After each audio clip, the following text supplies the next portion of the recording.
Selamat pagi dan halo PPKS. Kembali berjumpa dengan Pendeta Supranjono Eko Raharjo dari pengurus PPKS. Kita akan bersama-sama mengawali hari baru dengan kita merenung sejenak dari firman Tuhan. Namun sebelumnya kita akan menyanyikan sebuah lagu Siji Loro Telu.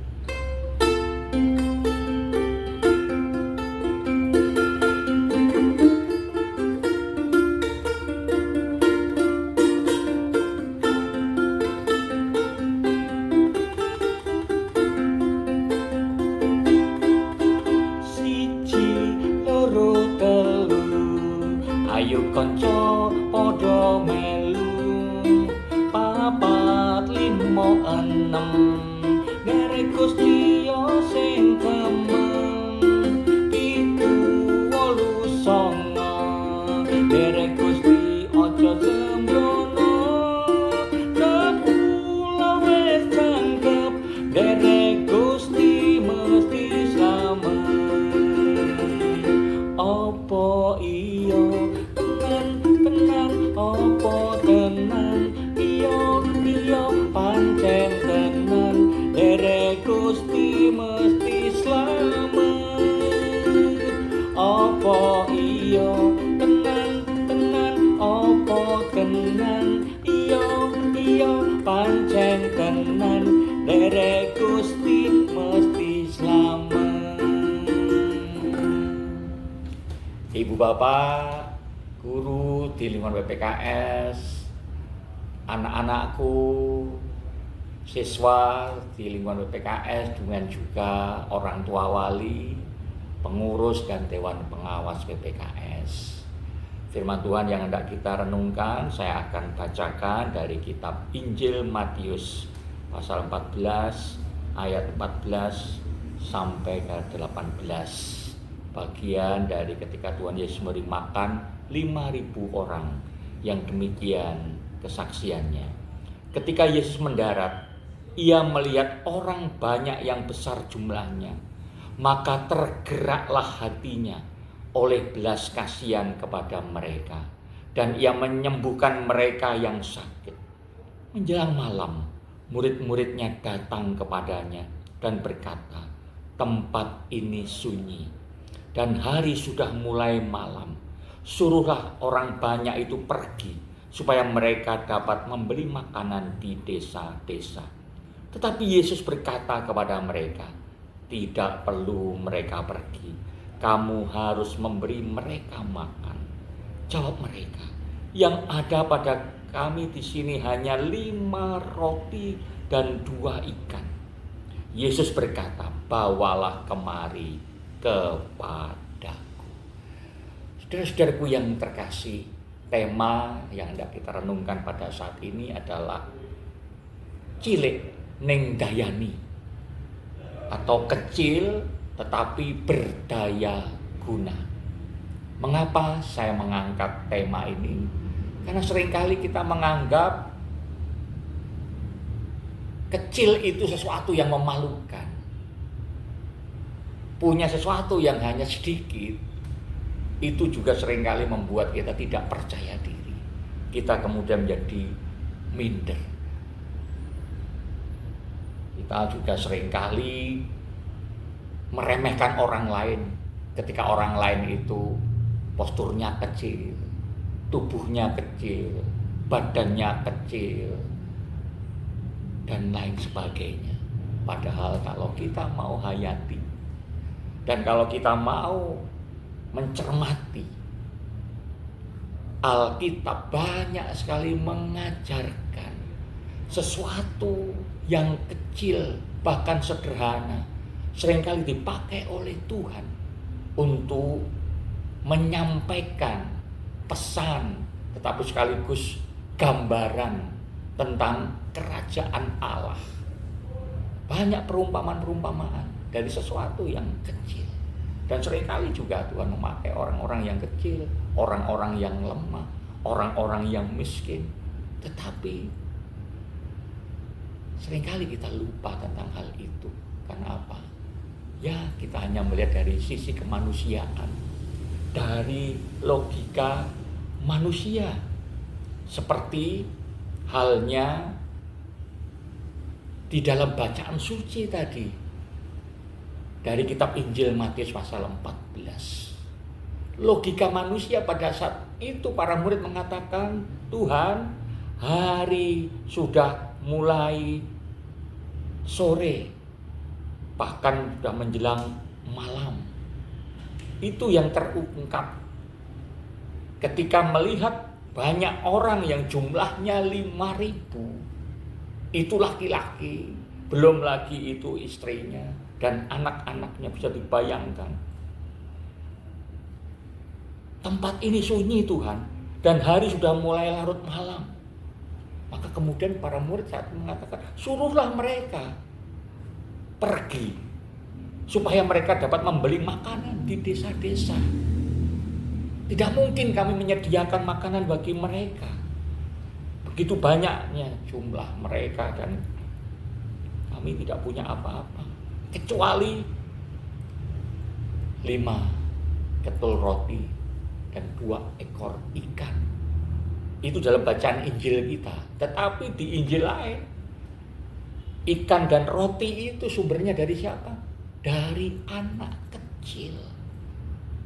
Dan tentu ini juga Tuhan punya maksud dengan kisah ketika Tuhan meminta para murid untuk bertanggung jawab ketika mereka kelaparan, mereka kehausan.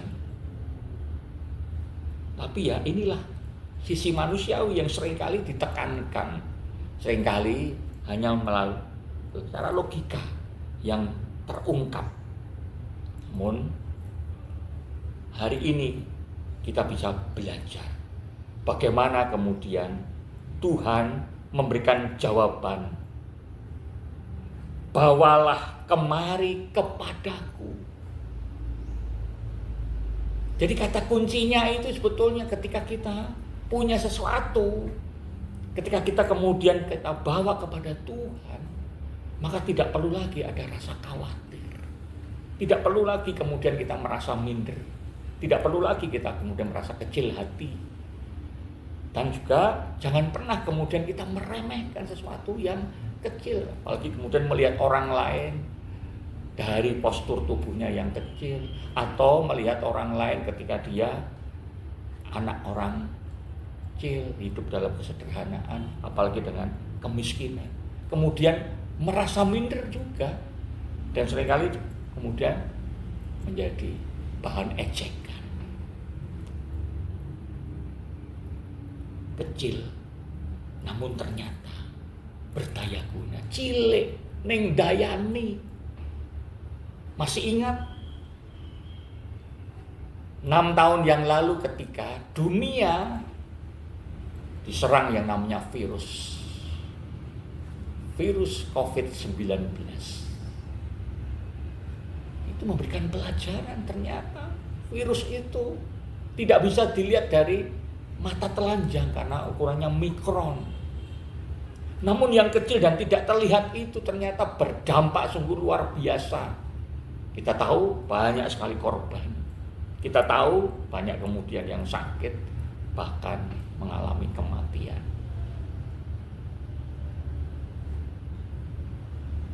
Namun itu ternyata juga mengubah tatanan dunia. Karena apa? Ketika COVID yang terjadi, maka di situ kita bisa merasakan kita tidak bisa hidup sendirian. Saat itu bagaimana kemudian semua orang harus manut untuk kemudian harus pakai masker, kemudian harus tangan bersih, dan semuanya harus serba bersih. Dan harus di rumah, harus bisa menjaga diri. Dan masih ingat ketika kemudian semua dipaksa untuk peduli satu dengan yang lain, ketika ada satu keluarga yang kena sakit COVID-19, masing-masing kemudian ada rasa peduli untuk saling melayani, saling memberi, yang kemudian kita bisa melihat pelajaran yang berharga ketika kena sakit COVID, kemudian dia tetap ada dalam ketenangan, tetap dalam penyerahan, tetap beriman dan terus berdoa. Ada kesembuhan, tetapi tidak sedikit yang mengalami kematian. Kenapa? Ketika kena COVID itu kemudian sudah merasa tidak punya apa-apa, tidak ada pengharapan, hanya rasa takut, stres. Apa yang terjadi? Kematian. Artinya, ternyata kita seringkali melihat hal ini dari hanya dengan logika itu tadi. Maka mari mulai sekarang, mulailah dari sesuatu yang kecil. Apa itu contohnya? Sederhana, tersenyumlah. Itu adalah sesuatu yang kemudian memberikan kekuatan. Karena hati yang gembira itu juga menjadi obat. Sama seperti hanya ketika kena virus COVID itu tadi. Kita kemudian bisa belajar dari situ. Memiliki hati yang gembira, bisa mengatasi. Ya. Kemudian juga sederhana, bersih-bersih. Bisa dibayangkan kalau lingkungan kita tidak bersih, rumah kita tidak bersih, sekolah kita tidak bersih, bahkan pribadi kita tidak bersih. Maka apa yang terjadi? Mudah sekali ya, penyakit akan datang. Tidak enak dipandang.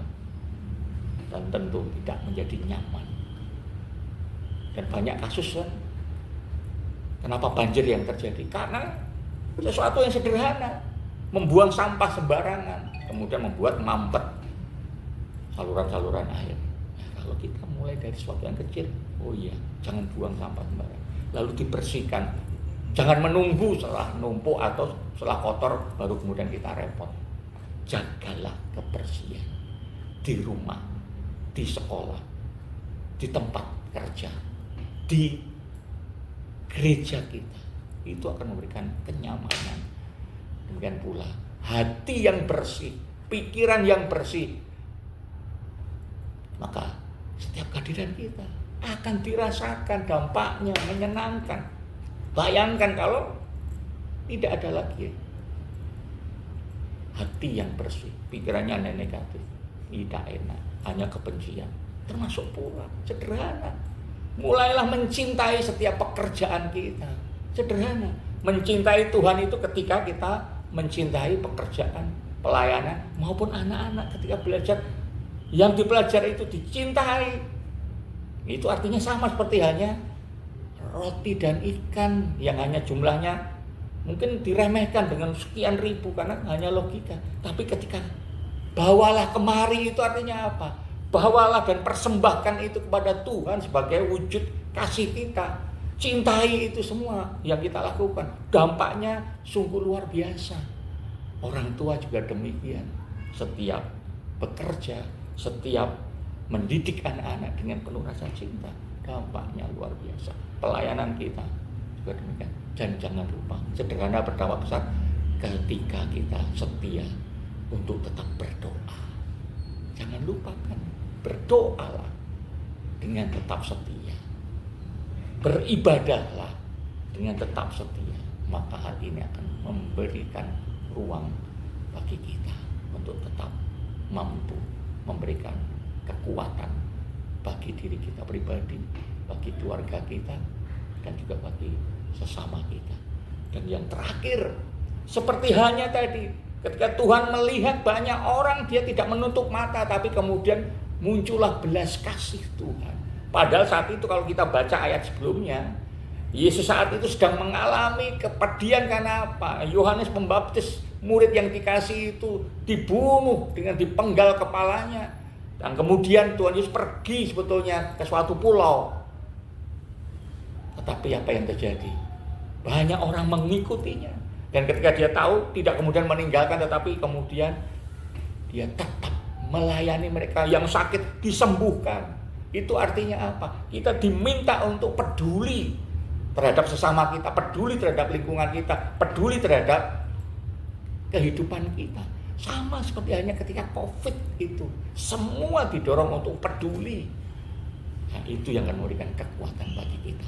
Mari PPKS, seluruh akademika, maka kita akan mampu menjadi PPKS yang terberkati, saling mengasihi, saling melayani, dan saling peduli satu dengan yang lain. Tuhan memberkati. Amin. Mari kita berdoa. Puji syukur kami tunjukkan kepadamu. Kiranya firman Tuhan semakin memberikan kekuatan dan pencerahan bagi kami semua untuk hidup tidak lagi menggunakan logika. Dan biarlah kami mulai belajar berproses dari sesuatu yang kecil dan sederhana. Ketika kami lakukan dengan penuh kesetiaan, maka akan berdaya guna. Cilik ning bakal ndayani. Ini yang harus terus kami kerjakan untuk hidup terus berproses dari sesuatu yang kecil. Demikian ya Tuhan, doa syukur dan permohonan kami yang kami naikkan hanya di dalam nama Tuhan Yesus Kristus. Amin. Hitung menit lu